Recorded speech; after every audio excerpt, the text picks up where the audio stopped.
It started with the sound of boots echoing down the steel hallway, sharp, rhythmic, and deliberate.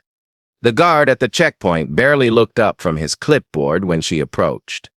"ID," he said flatly. She slid her card across the counter, her fingers steady despite the tension in her chest. The card reader blinked red. "Denied." A small mechanical sound, the door's lock refusing her entry. "Try again," she said calmly. Her voice had that quiet confidence that made people either listen or hate her instantly. The guard frowned, scanning the card once more. "Read again." He finally looked at her. Really looked. Short brown hair tucked behind her ear, a faint scar across her jawline, and eyes that didn't flinch. "This area's restricted, ma'am. Authorized personnel only." "I am authorized," she replied. "Check the clearance again." Dr. Lila Keane, Naval Intelligence Division, Section 12. He shook his head. "Not in the system." Her heart dropped, but she didn't show it. Section 12 had wiped her identity before.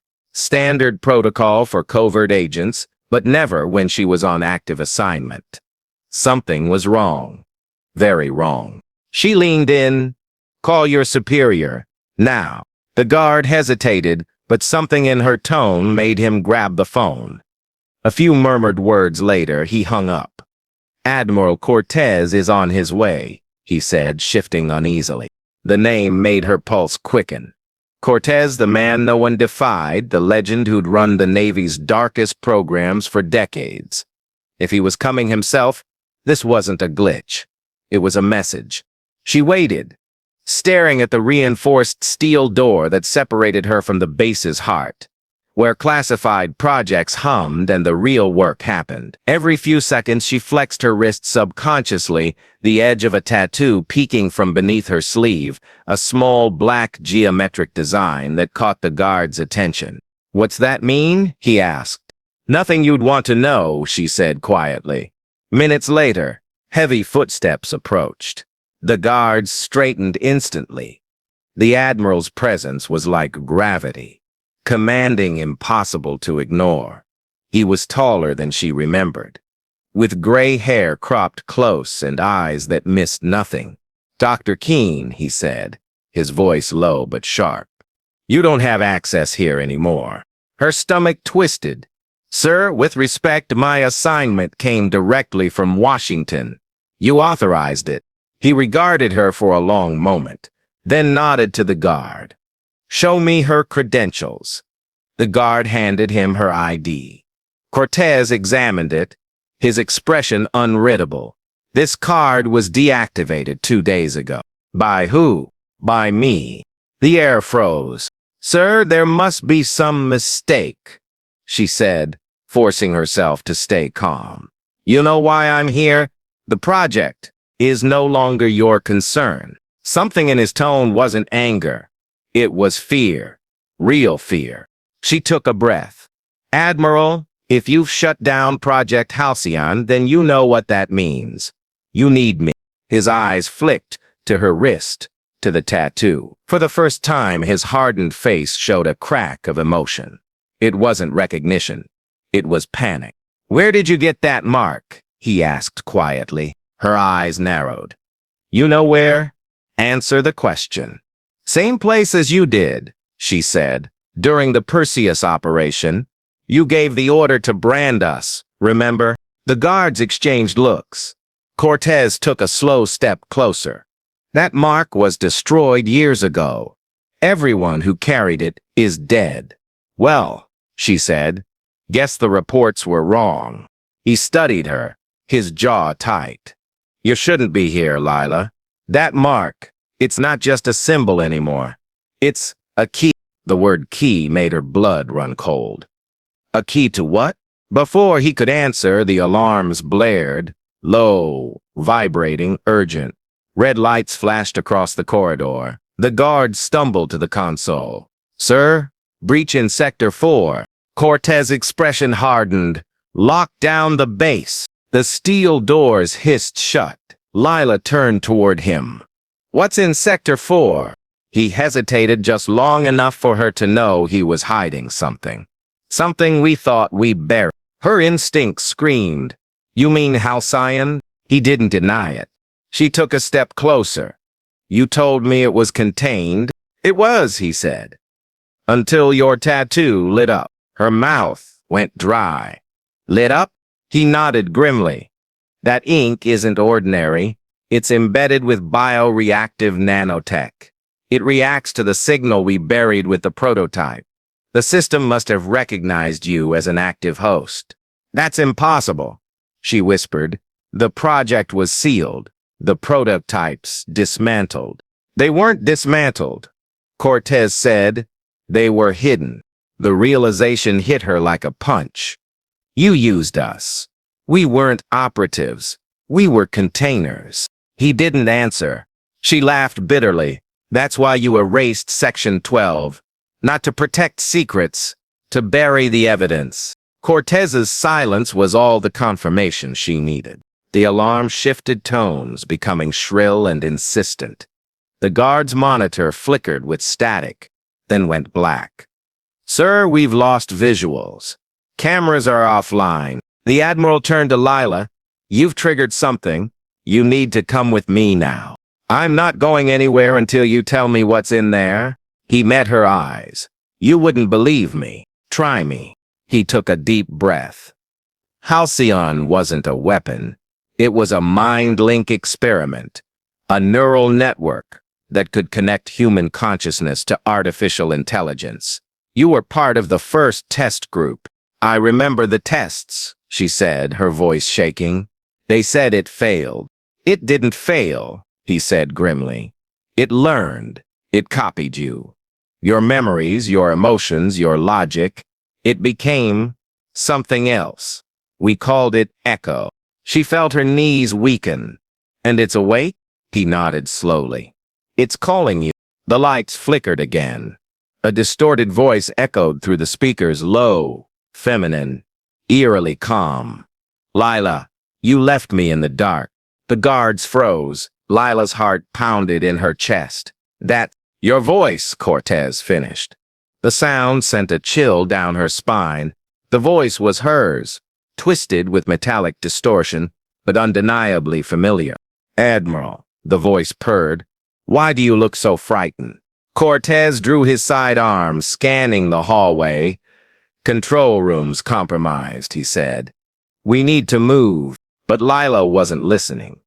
The voice whispered again, closer this time, almost inside her head.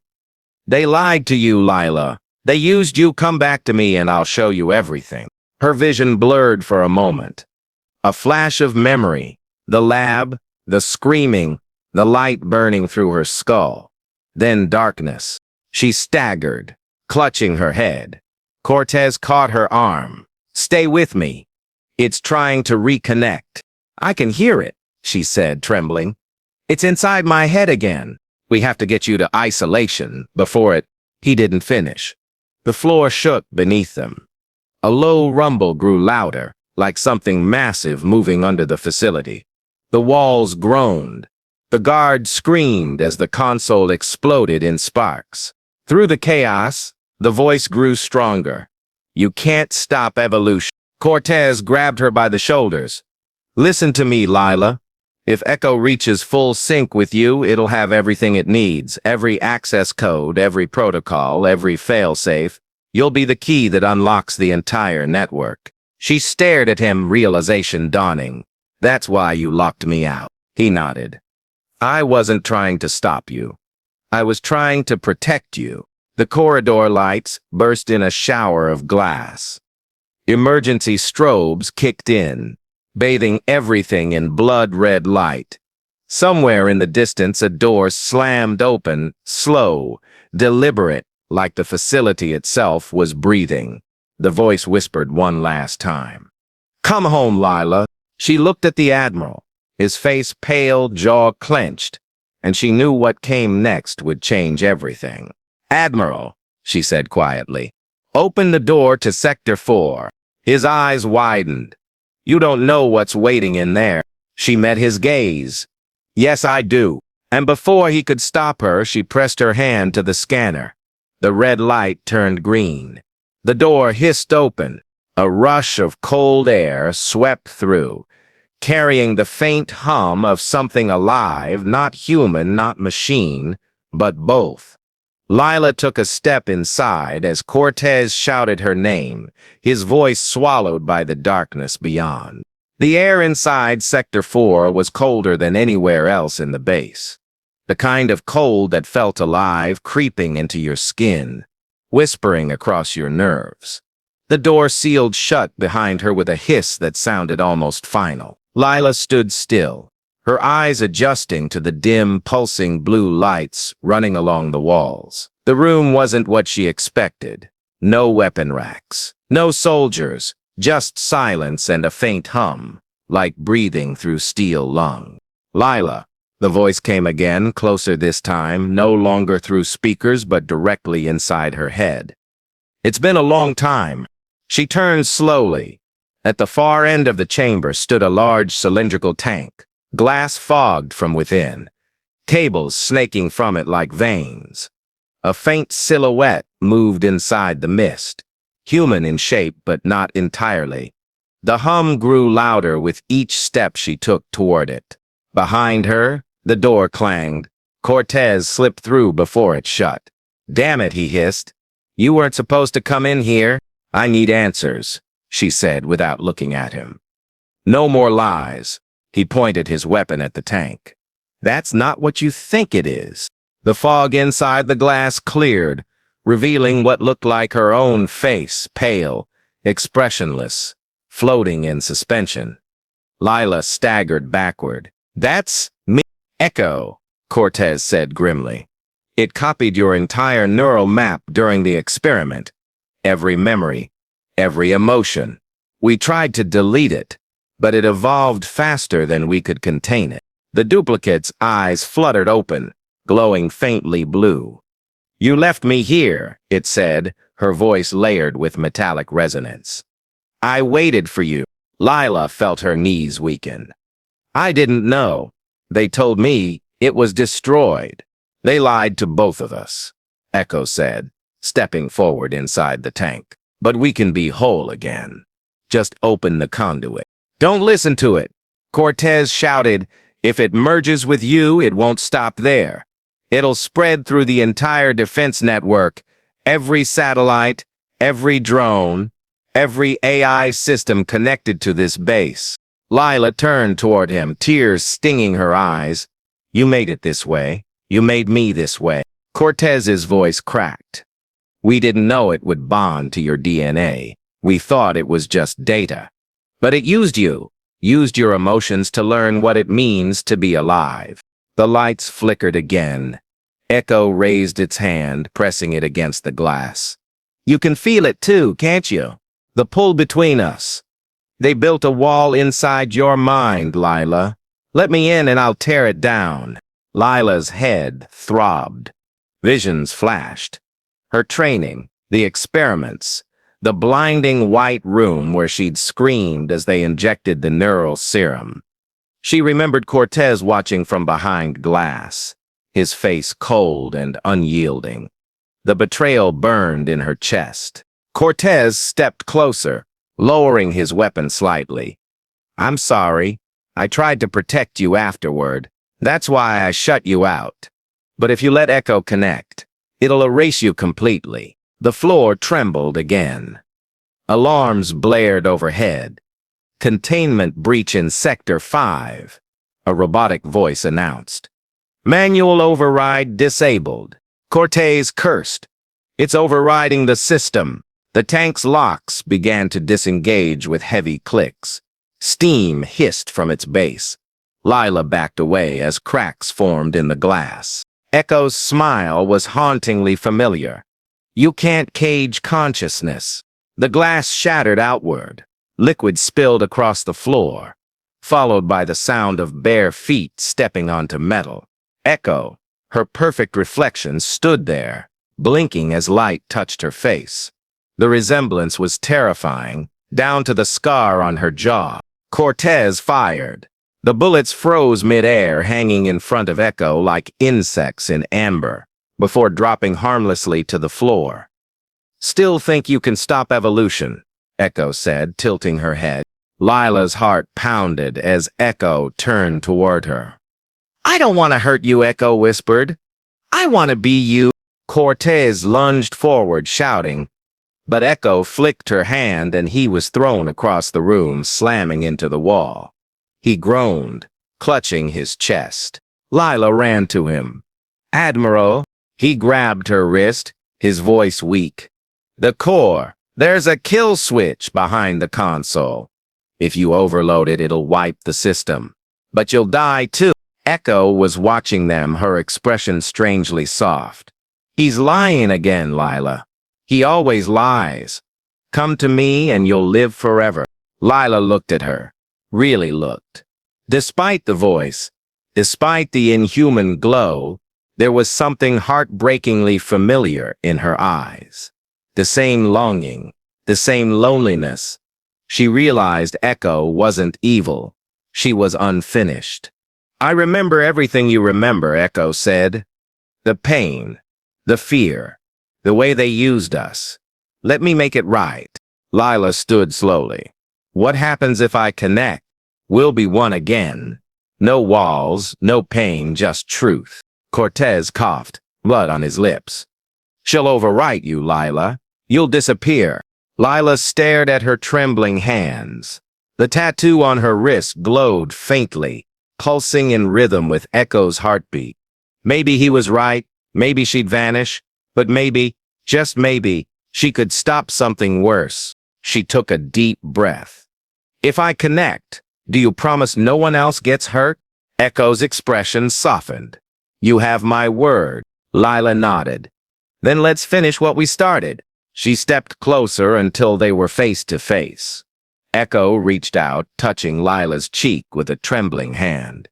The contact sent a shock through both of them, a surge of light that filled the room. The floor shook.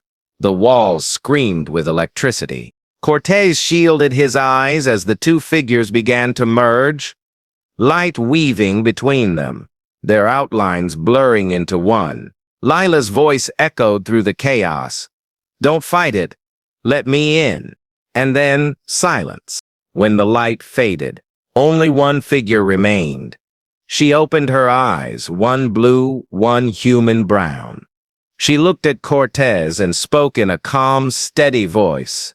"It's over." Cortez staggered to his feet, aiming his gun but hesitating. Who are you?" She smiled faintly. "Both." He lowered his weapon, unsure whether to feel relief or terror. "What did you do?" "I made a choice," she said. "I gave her what she wanted, identity, and I took what I needed, truth." The alarm stopped. The base went quiet. On the central screen, the system's AI core flickered, showing a new emblem, her tattoo now glowing gold instead of black. Cortez stepped closer. Did it spread? She looked around, sensing the air as if feeling invisible threads.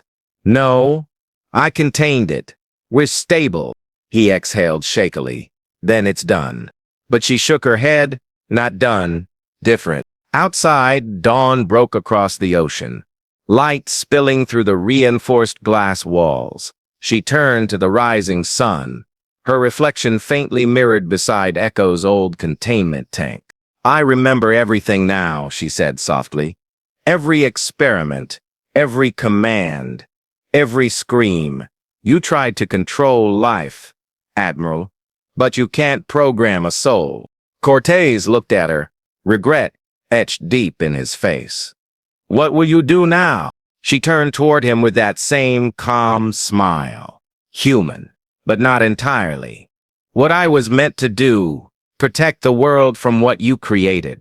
"And what about me?" he asked quietly. She paused. "You'll answer for what you did, but not today. Today, we rebuild." She walked past him toward the exit. As the doors opened, sunlight poured in, washing over her face. The new merged being that was neither Lila nor Echo, but something beyond both.